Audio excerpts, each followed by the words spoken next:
아침 6시 15분입니다.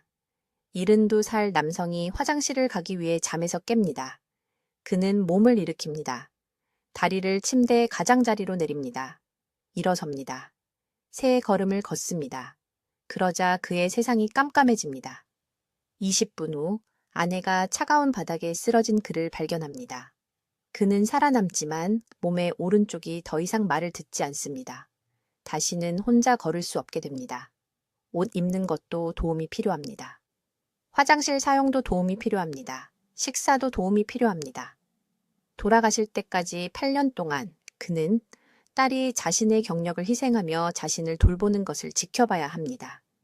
이것은 제가 교과서에서 읽은 이야기가 아닙니다. 이것은 제가 너무 늦게 만난 환자의 이야기입니다. 저는 김지혜 의사입니다. 저는 63살이고 지난 22년 동안 한 가지 질문을 이해하는데 제 인생을 바쳐왔습니다. 왜 어떤 사람들은 65세 이전에 쓰러지는 반면 다른 사람들은 95세를 넘어서도 정정하고 활동적으로 지낼까요? 저는 서울, 부산, 대구에서 4,000명이 넘는 환자들을 만나왔습니다. 저는 혈액검사, 영상검사, 생활 패턴을 분석했습니다. 그리고 노화에 대해 제가 알고 있다고 생각했던 모든 것을 바꾼 무언가를 발견했습니다. 그 답은 유전자가 아닙니다. 운도 아닙니다. 몸의 자가 치유 능력을 파괴하는 3가지 특정 실수입니다. 그리고 제가 가장 두려워하는 것은 이것입니다. 갑자기 쓰러진 사람들의 87%가 전날까지 명백한 경고 신호가 없었습니다. 그들은 자신이 괜찮다고 생각했습니다. 그들의 가족들도 건강하다고 생각했습니다. 하지만 그들의 몸속에서는 이미 조용한 카운트다운이 시작되어 있었습니다. 지금 당장 무언가를 해보시기 바랍니다. 가능하시다면 일어나세요. 5걸음을 걸어보세요. 약간 불안정하게 느껴지셨나요? 균형을 잡기 위해 벽이나 가구를 만져야 했나요? 이제 다시 앉으시고 깊게 숨을 쉬어보세요. 약간의 쌕쌕거리는 소리가 들리거나 가슴에 답답함이 느껴지시나요? 이것들은 정상적인 노화의 징후가 아닙니다.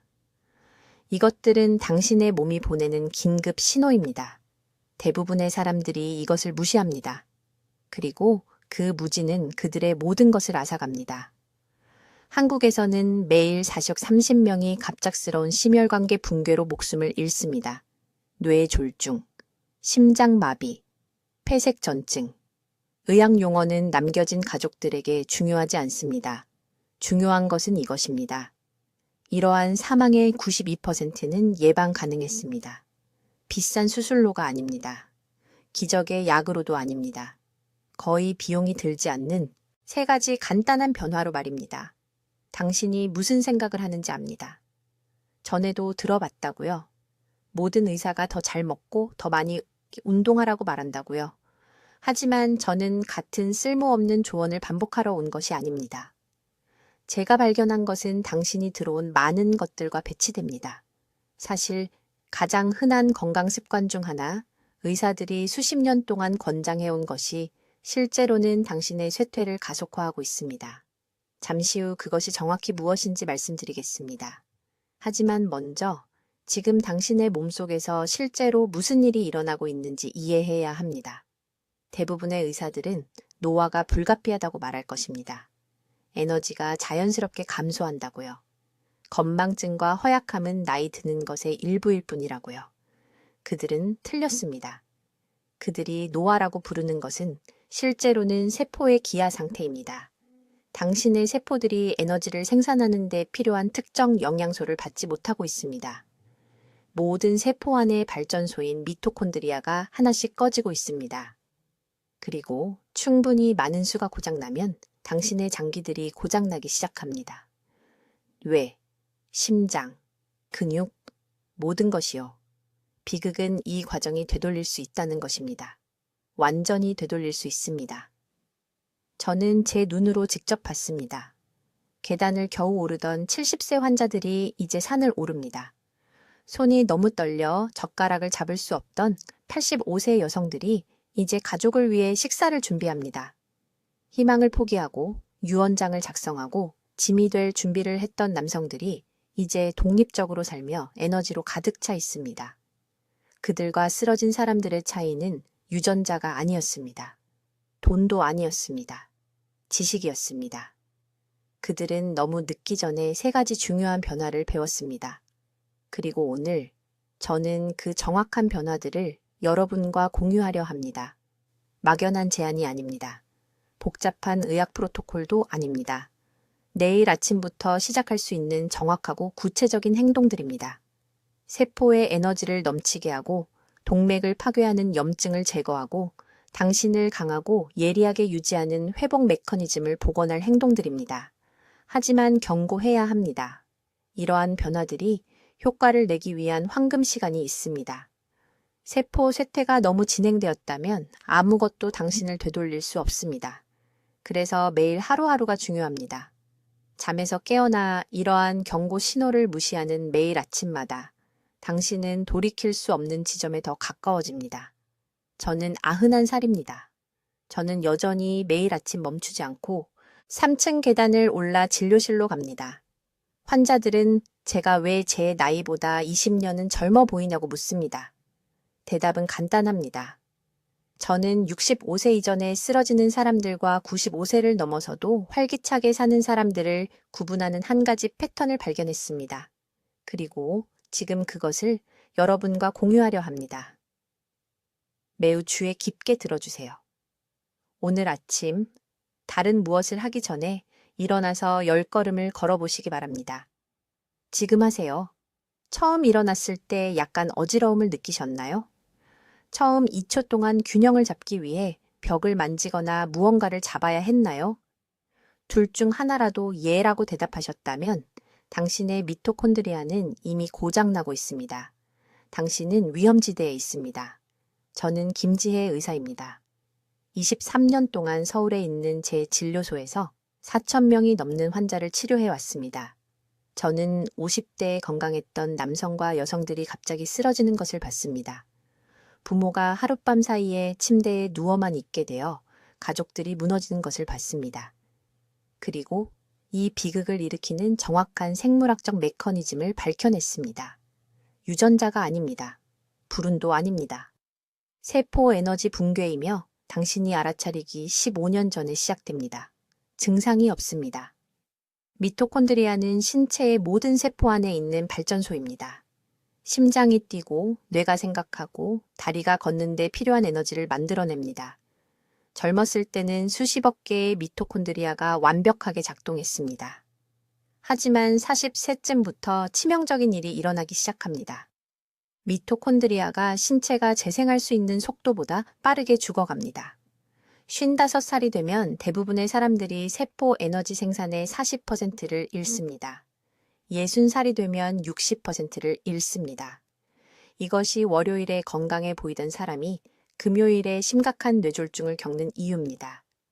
비극은 모든 사람이 초기 경고 신호를 무시한다는 것입니다. 정상적인 노화 탓으로 돌립니다. 나이 들면 당연히 더 피곤하지 하고 말합니다. 이것이 스스로에게 할 수 있는 가장 위험한 거짓말입니다. 피로는 정상이 아닙니다. 두 블록을 걷고 나서 앉아야 하는 것은 정상이 아닙니다. 문장 중간에 단어를 잊어버리는 것은 정상이 아닙니다. 이것들은 미토콘드리아가 멈추고 있다는 긴급 신호입니다. 박 씨에 대해 말씀드리겠습니다. 3년 전 강남에 있는 제 클리닉에 오셨습니다. 62살, 은퇴한 교사. 괜찮다고 그저 평소보다 조금 더 피곤하다고 하셨습니다. 딸이 아버지가 아파트를 걸어 다닐 때 가구를 붙잡기 시작했기 때문에 저를 만나라고 강요했습니다. 혈액 검사를 했습니다. 염증 수치가 치명적으로 높았습니다. 세포 에너지 생산이 정상의 30%였습니다. 직접 말씀드렸습니다. 박 씨, 지금 당장 3가지를 바꾸지 않으면 2년 안에 휠체어 신세를 지거나 5년 안에 사망하실 겁니다. 제가 미쳤다는 듯이 저를 보셨습니다. 김 선생님, 전 괜찮습니다. 그냥 휴식이 더 필요할 뿐입니다. 하고 말씀하셨습니다. 모든 환자가 쓰러지기 6개월 전에 똑같은 말을 한다고 말씀드렸습니다. 문제는 휴식이 필요한 게 아닙니다. 문제는 세포가 더 이상 에너지를 생산할 수 없다는 것입니다. 미토콘드리아가 죽어가고 있습니다. 그리고 일단 사라지면 개입 없이는 돌아오지 않습니다. 이것이 제가 말하는 골든타임입니다. 지금, 만약 당신이 50세에서 70세 사이이고 여전히 혼자 걷고 있다면 기회의 창이 있습니다. 미토콘드리아를 구할 수 있습니다. 세포 에너지를 회복할 수 있습니다. 하지만 이 창은 빠르게 닫힙니다. 지팡이가 필요하기 시작하면 첫 번째 작은 뇌의 졸중이 오면 팔을 사용하지 않고는 의자에서 일어날 수 없게 되면 골든타임을 놓친 것입니다. 회복이 10배 더 어려워집니다. 모두가 저에게 묻는 질문은 김 선생님, 왜 중년에 미토콘드리아가 그렇게 빨리 죽나요입니다. 20년간의 연구 끝에 저조차 놀란 답은 이것입니다. 한 가지 큰 것이 아닙니다. 50세 이상의 대부분 사람들이 매일매일 잘못하는 세 가지 특정한 일상 패턴입니다. 그리고 최악은 당신이 아마도 옳은 일을 하고 있다고 생각한다는 것입니다. 평생 이런 습관을 배워왔습니다. 의사가 심지어 권장했을 수도 있습니다. 하지만 이 세 가지 패턴이 지금, 오늘, 바로 이 순간 당신의 세포 에너지를 조용히 파괴하고 있습니다. 이제 당신이 65세 전에 쓰러질지 아니면 90세까지 건강하게 살지를 결정하는 두 번째 중요한 요소에 대해 말씀드리겠습니다. 이것은 서울에 있는 제 클리닉에서 매일 보는 숨겨진 문제이며 솔직히 대부분의 사람들이 이 하나의 실수로 자신의 몸을 파괴하고 있다는 사실을 모르기 때문에 가슴이 아픕니다. 저는 이것을 운동 독 패턴이라고 부릅니다. 아주 주의 깊게 들어주십시오. 이것은 운동을 하느냐 안 하느냐의 문제가 아닙니다. 이것은 그것보다 훨씬 더 위험합니다. 20년 동안 3,000명 이상의 환자를 추적한 결과 발견한 것은 일상적인 움직임의 시간과 유형이 세포 회복이나 세포 파괴를 만든다는 것입니다. 여기에 중간지대는 없습니다. 지금 당신의 몸 안에서 무슨 일이 일어나고 있는지 아주 명확하게 말씀드리겠습니다. 모든 세포의 작은 발전소인 미토콘드리아는 매일 재생되거나 영구적으로 죽기 시작하는 중요한 시간대가 있습니다. 50세 이상의 대부분 사람들은 무의식적으로 회복 신호 대신 죽음 신호를 촉발하는 방식으로 움직이고 있습니다. 결과는 에너지가 떨어지고 근육이 소모되고 장기가 원래보다 몇 년 일찍 멈추기 시작합니다. 제가 사람들을 파괴하는 것을 보는 패턴은 이것입니다. 일어나면 몸이 뻣뻣합니다. 그래서 어떻게 하십니까? 아무것도 하지 않거나 아침 첫 시간에 격렬하게 운동하도록 자신을 강요합니다. 두 선택 모두 당신을 죽이고 있습니다. 왜 그런지 설명하겠습니다. 7시간이나 8시간의 수면 후 일어나면 몸은 공복 상태입니다. 코르티솔 수치가 자연스럽게 높아집니다. 관절은 몇 시간 동안 움직이지 않았습니다. 혈액은 약간 걸쭉해졌습니다. 즉시 앉아서 가만히 있으면 혈액 순환이 활성화되지 않습니다. 혈액이 하체에 고입니다. 뇌에 충분한 산소가 공급되지 않습니다. 독소를 제거하는 림프계가 완전히 정체됩니다. 몇 달, 몇 년이 지나면 이것은 혈전, 인지기능, 저하, 면역체계 실패를 위한 완벽한 환경을 만듭니다. 하지만 대부분의 사람들을 놀라게 하는 것은 이것입니다. 격렬한 아침 운동도 똑같이 파괴적이며 아마도 더 나쁠 수 있습니다. 환자가 있었습니다. 서울 강남구에 사는 62살 박씨. 아침 달리기 중 쓰러진 후 제 클리닉에 오셨습니다. 15년 동안 매일 아침 6시에 5km를 달렸다고 말씀하셨습니다. 건강하다고 생각하셨습니다. 검사 결과 심각한 동맥염증과 위험할 정도로 높아진 아침 혈압 급등이 나타났습니다. 박 씨가 이해하지 못한 것은 일어난 직후, 특히 추운 날씨에 격렬한 심혈관 운동을 하면 혈관이 여전히 수축되어 있을 때 심장이 격렬하게 펌프질하도록 강요한다는 것입니다. 일어나면서 이미 높아진 코르티솔이 더욱 치솟습니다. 이 조합이 동맥벽에 미세한 파열을 만듭니다. 몸은 콜레스테롤로 이 파열을 복구하려고 시도하고 칼슘이 쌓여서 결국 동맥을 완전히 막는 플라크가 됩니다. 그렇다면 해답은 무엇일까요? 이것이 제가 1000명이 넘는 환자들에게 성공적으로 사용한 골든타임 운동 방법입니다. 기상 후 첫 30분 동안은 부드럽고 흐르는 듯한 움직임만 해야 합니다. 간단한 팔 돌리기, 제자리에서 천천히 걷기, 척추를 좌우로 부드럽게 비틀기 같은 것들을 말하는 겁니다. 이렇게 하면 스트레스 반응을 유발하지 않으면서 혈액순환을 활성화시킵니다. 그리고 이게 중요한데 일어난 후 최소 90분은 기다렸다가 중간 강도의 운동을 해야 합니다. 이 90분 동안 몸은 자연스럽게 코르티솔을 낮추고 혈압을 안정시킵니다. 이 시간이 지난 후에 운동하면 손상 없이 모든 이점을 얻을 수 있습니다. 하지만 이 운동 독성 패턴에는 똑같이 중요한 두 번째 부분이 있습니다. 50세 이상 대부분의 사람들은 두 가지 극단적인 방식으로 움직입니다. 하루 종일 거의 움직이지 않거나 앉아서 생활하는 것을 한 번의 격렬한 운동으로 보상하려고 합니다.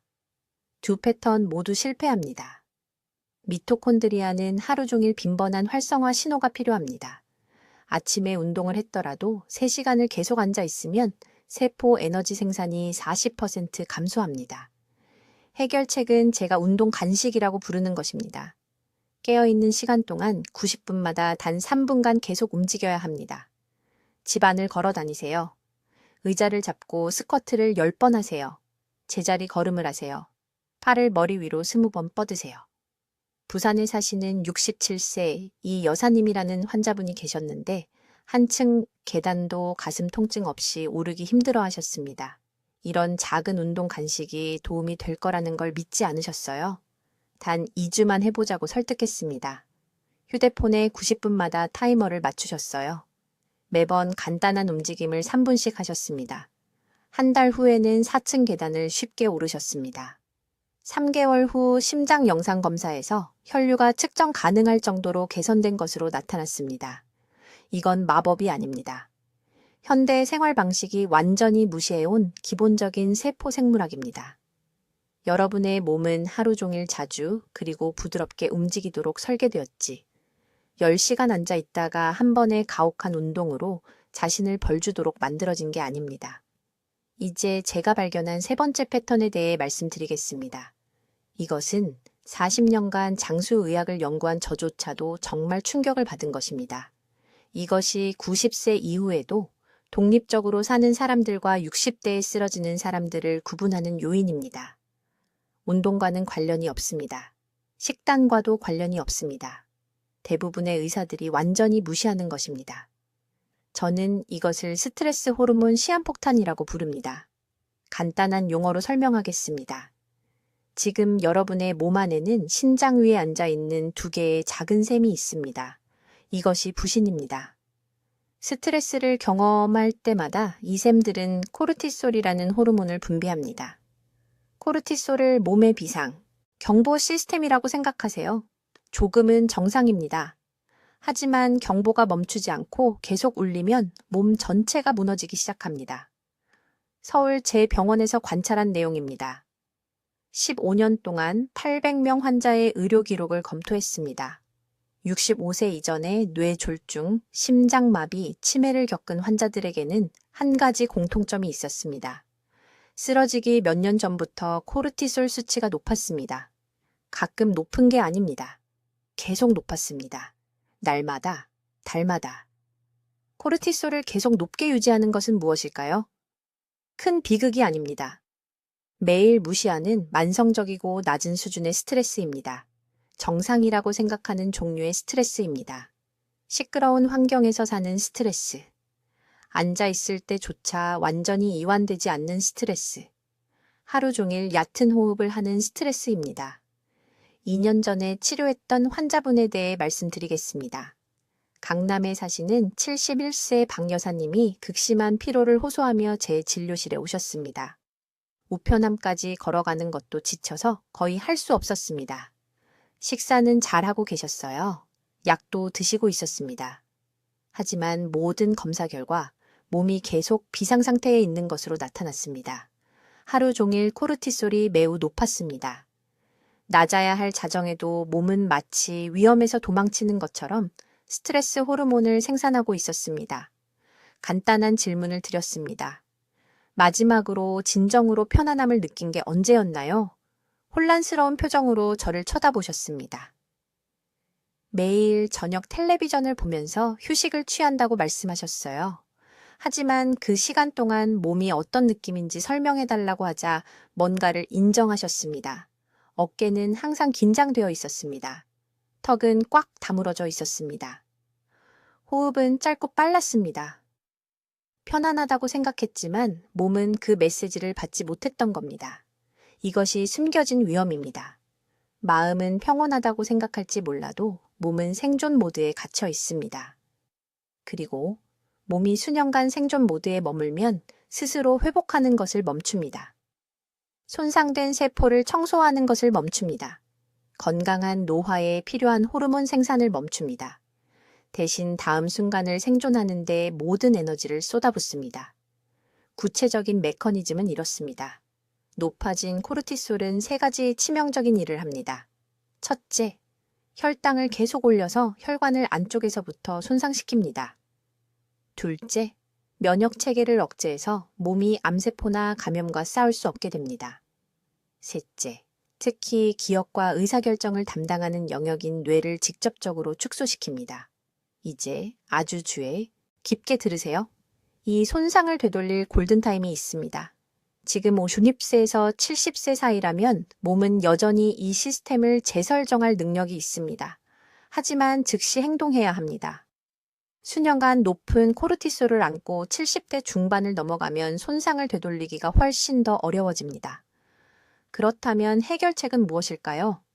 실제로 코르티솔을 낮추고 이 시한폭탄을 끄려면 어떻게 해야 할까요?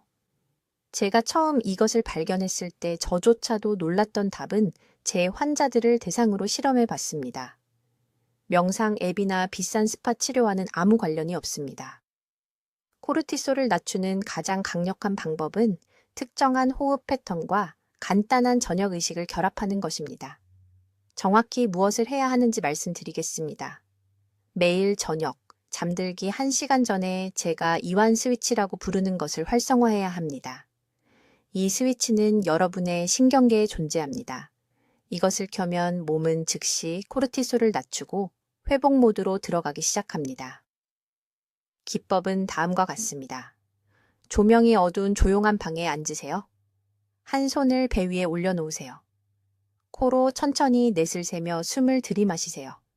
넷을 세며 숨을 참으세요. 입으로 천천히 6을 세며 숨을 내쉬세요.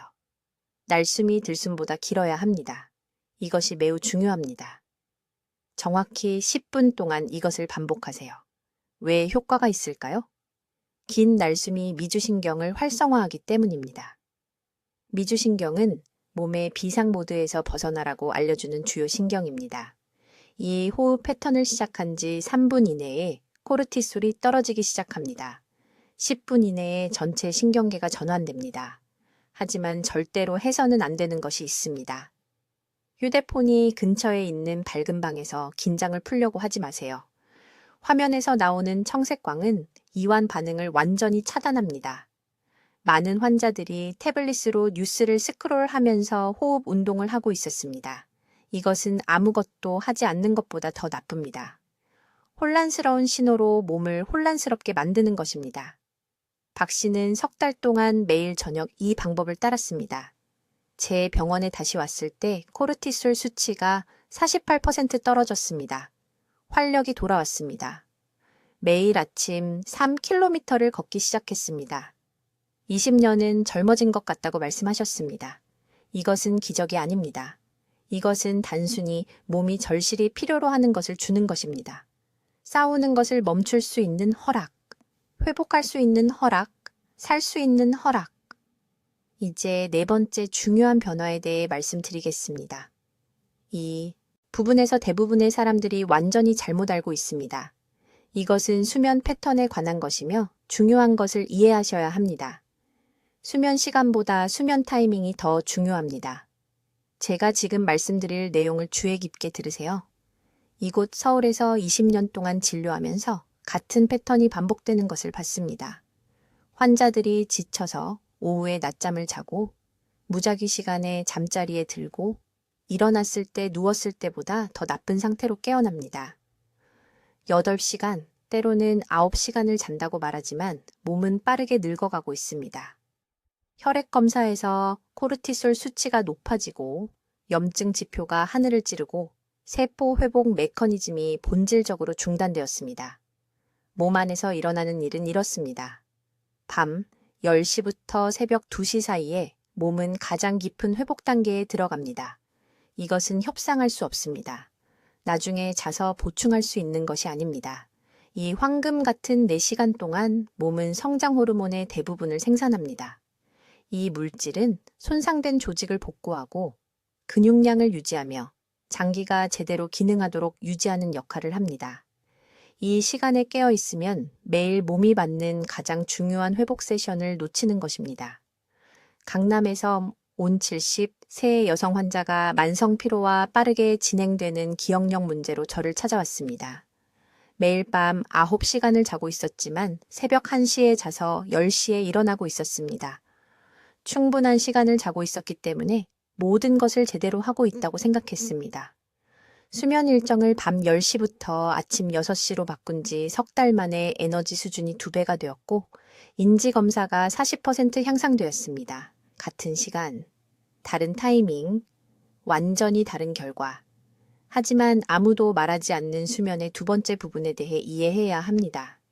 깊은 수면 주기의 질은 전적으로 잠자리에 들기 전 3시간 동안 무엇을 하는지에 달려 있습니다. 깊은 수면을 유발하려면 천이 약섭시 1도 떨어져야 합니다. 이 시간 동안 과식하거나 격렬하게 운동하거나 밝은 빛에 노출되면 밤 전체를 망치는 것입니다. 즉시 무엇을 바꿔야 하는지 매우 구체적으로 말씀드리겠습니다. 첫째, 마지막 식사는 저녁 7시까지 끝내야 합니다. 9시에 간식이 아닙니다. 8시 30분에 과일이 아닙니다. 7시까지 식사를 마치세요. 늦게 먹으면 소화기관이 활동 상태를 유지하고 천이 높게 유지되며 깊은 회복, 수면 단계에 절대 들어가지 못합니다. 의식을 잃을 수는 있지만 몸은 치유되지 않습니다. 둘째, 밤 8시 이후에는 모든 화면을 제거해야 합니다. 모든 환자가 이것은 불가능하다고 말합니다. 휴대폰을 확인해야 한다고 합니다. 텔레비전을 보고 싶다고 합니다. 무엇이 불가능한지 말씀드리겠습니다. 매일 밤 청색광으로 일주기 리듬이 파괴될 때 세포 노화를 역전시키는 것이 불가능합니다. 휴대폰에서 나오는 빛은 최대 3시간 동안 멜라토닌 생산을 억제합니다. 3시간입니다. 즉, 9시 30분에 휴대폰을 확인하면 자정 이후까지 수면의 질이 파괴됩니다. 심장에 스텐트 3개가 있고 더 많은 시술을 앞두고 있던 인천의 68세 남성을 치료했습니다.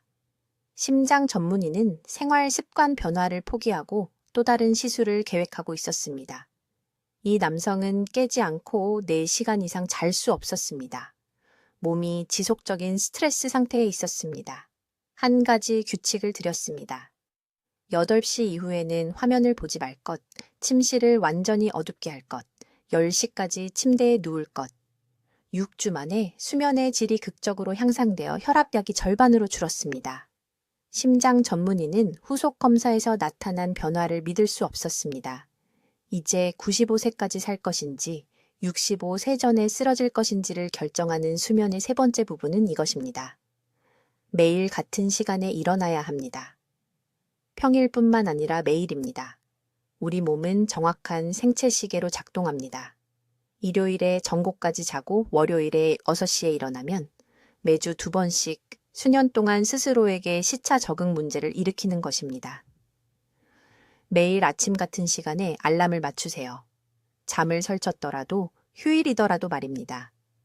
2주 안에 몸이 적응할 것이고 어떤 약보다도 수면의 질이 개선될 것입니다.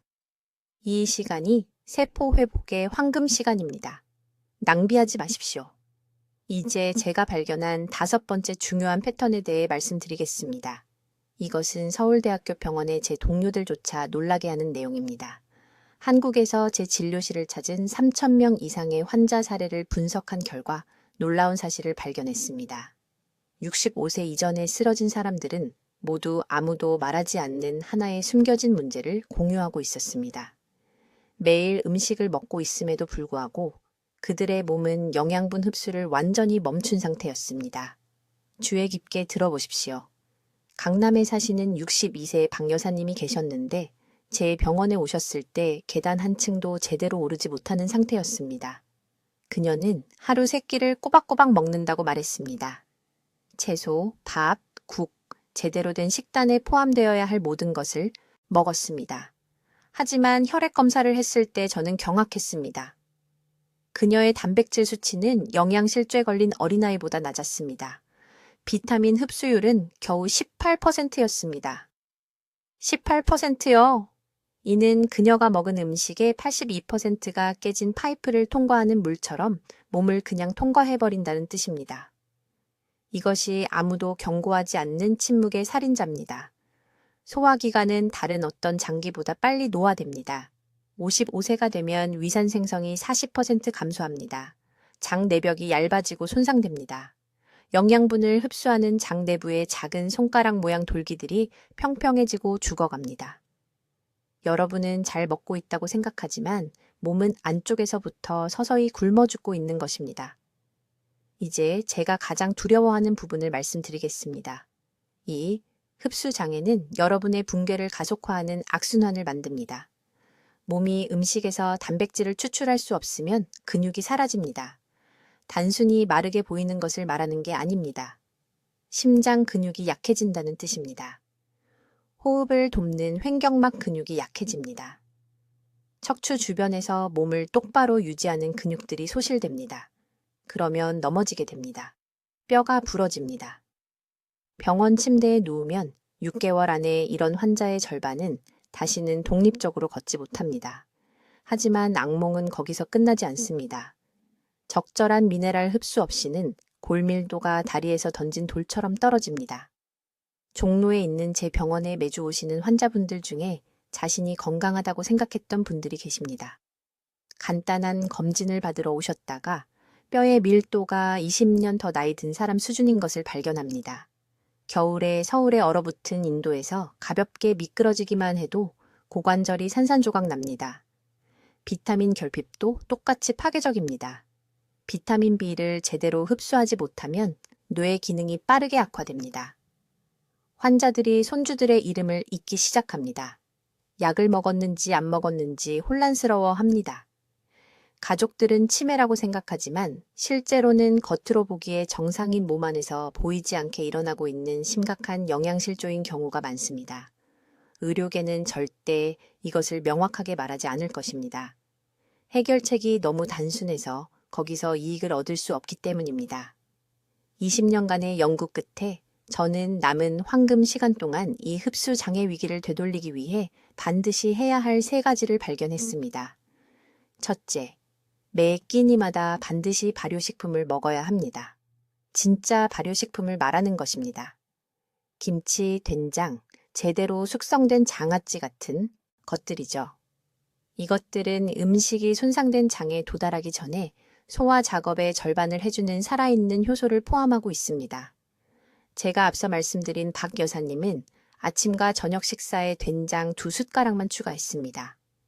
8주 만에 그녀의 단백질 흡수율은 71%로 올랐습니다. 난간을 잡지 않고 제 진료실로 걸어 들어오셨습니다.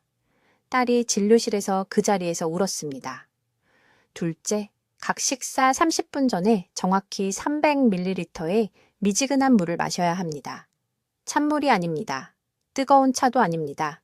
미지근한 일반 물입니다. 이것은 위벽을 준비시키고 소화 효소 분비를 촉진합니다. 찬물은 시스템에 충격을 주고 실제로 최대 40분 동안 소화 능력을 얼려버립니다.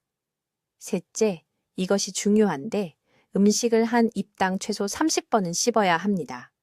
번거롭게 들리는 걸 알지만 위에는 이빨이 없습니다.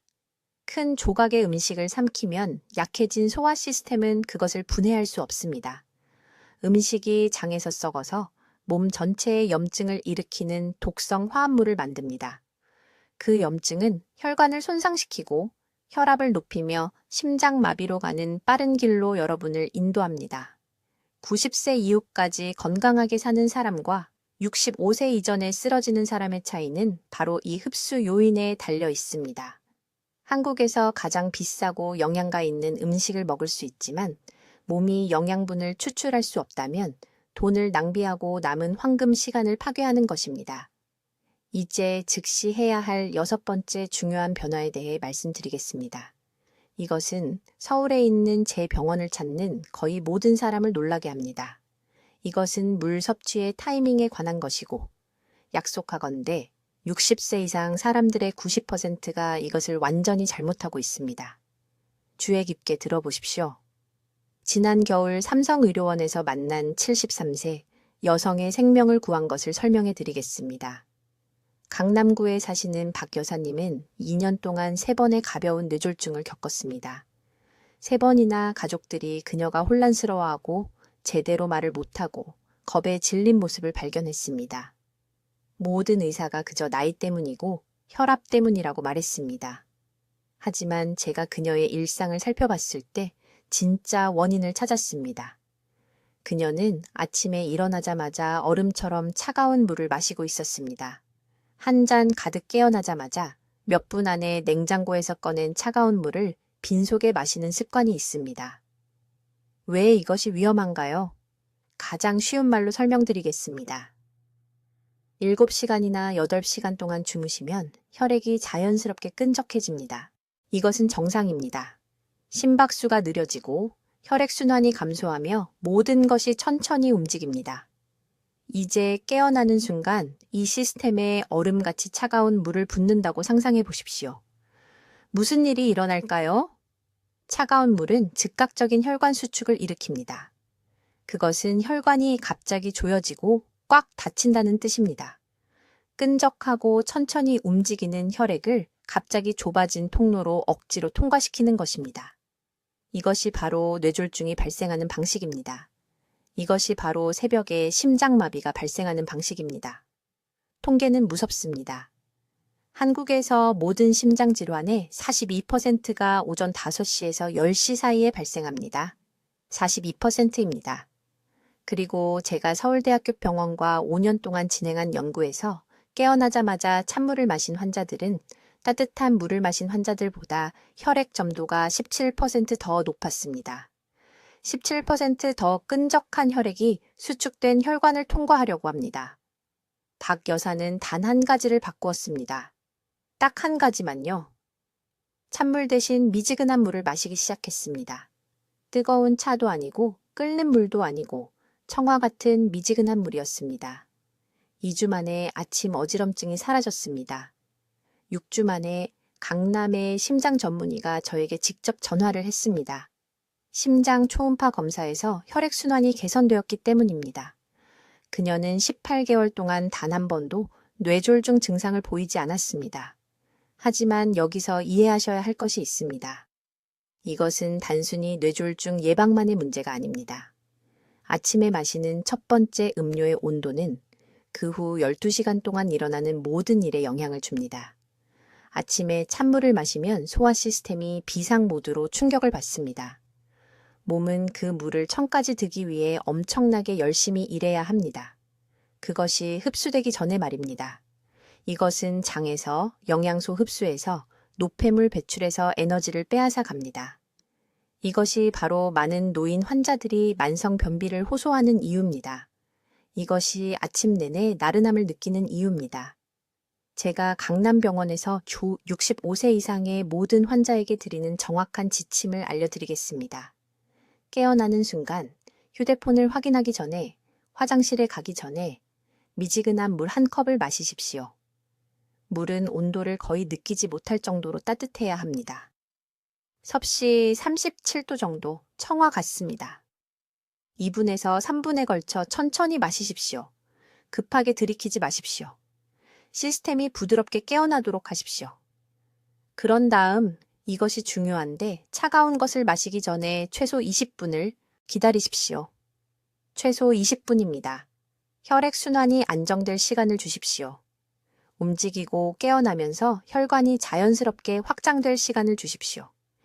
20분이 지난 후에야 원하신다면 더 시원한 음료를 안전하게 마실 수 있습니다. 부산에서 온 68세 초혜 씨라는 남자가 있었는데 40년 동안 택시를 운전했습니다. 그는 심한 아침 가슴 통증으로 저를 찾아왔습니다. 3년 동안 매일 아침마다 30분에서 40분 동안 지속되는 가슴을 짓누르는 압박감으로 깨어났습니다. 그는 심장마비를 겪고 있다고 생각했습니다. 잠자는 것이 두려웠습니다. 심장 전문의들은 검사에서 확실한 것을 찾지 못했습니다. 저는 그에게 한 가지만 물었습니다. 깨어났을 때 무엇을 마십니까? 그는 침대 옆에 찬물병을 놓아두고 깨어나자마자 반을 마신다고 말했습니다. 항상 목이 말랐기 때문이라고 했습니다. 저는 그에게 보온병에 담은 미지근한 물로 바꾸게 했습니다. 4일 만에 가슴 통증이 절반으로 줄었습니다. 3주 만에 완전히 사라졌습니다. 완전히 사라졌습니다. 그는 지금도 71세의 택시를 운전합니다. 이것은 복잡한 의학이 아닙니다. 이것은 단순한 생물학입니다. 새벽에 당신 몸은 연약합니다. 부드럽게 대하십시오. 따뜻한 물은 약입니다. 찬물은 무기입니다. 내일 아침 이것을 기억하십시오.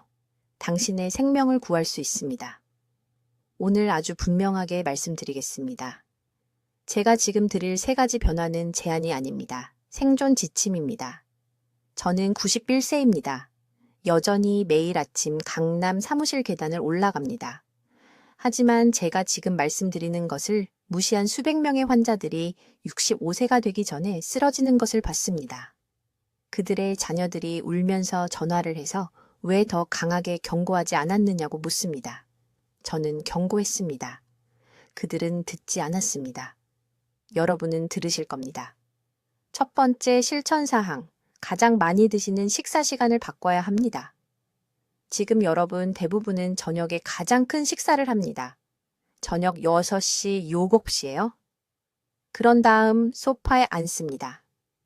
그런 다음 주무십니다.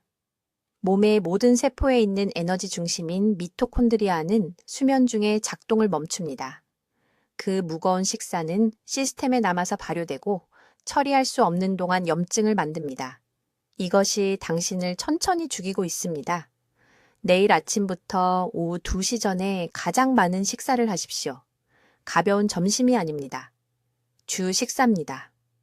보통 저녁에 밥과 국과 생선을 드신다면 그 정확한 식사를 점심에 대신 드십시오. 저녁에는 가벼운 국이나 죽을 드십시오. 이 한 가지 변화만으로도 제 환자들의 염증 지표가 8주 만에 38% 감소했습니다. 그들의 에너지가 돌아왔습니다. 관절 통증이 줄었습니다. 왜일까요? 세포 기관이 완전히 깨어나서 사용할 준비가 되었을 때 몸에 연료를 주기 때문입니다. 두 번째 실천사항, 다르게 움직여야 합니다.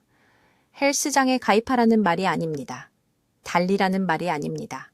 앉아 있는 것을 중단하라는 말입니다. 30분마다 일어나서 단 90초 동안 움직여야 합니다. 창문으로 걸어가십시오.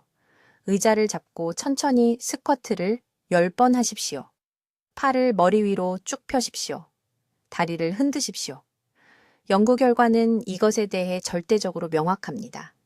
30분 이상 연속으로 앉아 있으면 혈관 기능 장애의 연쇄 반응이 시작됩니다. 혈관이 굳어집니다. 혈당이 급증합니다. 세포 복구 메커니즘이 꺼집니다. 하지만 여기서 기적입니다. 30분마다 90초씩만 움직여도 이 손상을 완전히 막을 수 있습니다. 완전히 말입니다. 저에게 수원에서 오신 74세 박씨 환자분이 계셨는데 당뇨 전 단계와 만성 피로를 가지고 계셨습니다. 아파트에서 주차장까지 쉬지 않고 걷는 것조차 힘들어 하셨죠. 제가 주방 타이머를 드렸습니다. 30분마다 알람이 울립니다. 그때 일어나서 아파트 안을 걸어 다니고 스쿼트를 5번 하시는 겁니다. 4개월 후 혈당이 정상화되었습니다. 활력이 돌아왔습니다. 이제는 주말마다 손주들과 5km를 걷습니다. 운동을 더 많이 시작한 게 아닙니다. 그저 연속해서 앉아 있는 것을 멈춘 것뿐입니다. 세 번째 실천법입니다. 스트레스 반응을 즉시 조절해야 합니다. 스트레스를 줄이는 게 아닙니다. 스트레스에 대한 반응을 조절하는 겁니다. 스트레스는 옵니다. 청구서도 옵니다. 건강 걱정도 옵니다. 가족 갈등도 옵니다. 하지만 스트레스에 대한 신체적 반응이 여러분을 손상시키는 겁니다. 스트레스가 올라오는 게 느껴질 때 10초의 황금 시간이 있습니다. 그 10초 안에 미주신경을 활성화해서 손상의 연쇄 반응을 막아야 합니다. 정확한 방법을 알려드리겠습니다. 손을 배에 올려놓으세요. 코로 4초 동안 깊게 숨을 들이마십니다. 배가 손을 밀어내는 걸 느끼세요. 2초 동안 참습니다. 입으로 6초 동안 숨을 내쉽니다. 이것을 3번 하세요. 총 12초입니다. 이것이 즉시 신경계를 비상 모드에서 회복 모드로 전환시킵니다. 코르티솔이 혈류로 쏟아지는 것을 막습니다. 심장, 뇌, 면역 체계를 보호합니다. 저 자신도 매일 최소 5번 이것을 합니다. 어려운 전화 통화 전에, 속상한 뉴스를 읽은 후에, 어깨의 긴장이 느껴질 때, 이 실천법 하나만으로도 수명을 몇 년 연장할 수 있습니다. 이제 주에 깊게 들어주세요. 이 3가지 실천법은 함께 작용합니다. 더 나은 식사 시간은 염증을 줄입니다. 움직임 휴식은 혈액순환을 회복시킵니다. 스트레스 조절은 회복 시스템을 보호합니다. 함께하면 세포가 쇠퇴하는 대신 치유될 수 있는 생물학적 환경을 만듭니다. 이것은 이론이 아닙니다. 제가 20년 동안 서울병원에서 수백 명의 삶이 변화하는 것을 직접 본 것입니다. 지금 당장 해주셔야 할 게 있습니다. 다짐해주세요. 저에게가 아닙니다. 자신에게, 건강한 여러분을 필요로 하는 가족에게. 이 3가지 실천법 중 단 하나만 선택하세요. 내일 아침부터 시작하세요. 어떤 것부터 시작할지 댓글에 적어주세요. 소리내어 말해보세요. 실제로 만드세요.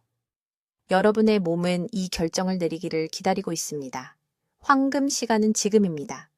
다음 주가 아닙니다. 명절 후가 아닙니다. 지금입니다. 오늘 이 메시지를 들어야 하는 사랑하는 사람과 이 영상을 공유하세요. 그들의 생명을 구할 수도 있습니다. 가세요. 지금 시작하세요. 댓글로 말씀해 주세요. 김 박사의 3가지 생활 습관 변화 중 어떤 것을 먼저 시작하시겠습니까? 식사 시간 조정, 움직임 패턴 변화, 아니면 스트레스 관리 방식의 변화? 여러분의 계획이 궁금합니다. 이런 수명 연장 전략을 계속 배우시려면 구독해 주시고 95세 이후까지 건강하게 살 자격이 있는 사랑하는 분들과 이 영상을 공유해 주세요. 듣기만 해도 현명해지는 우리 채널을 시청해 주셔서 감사합니다.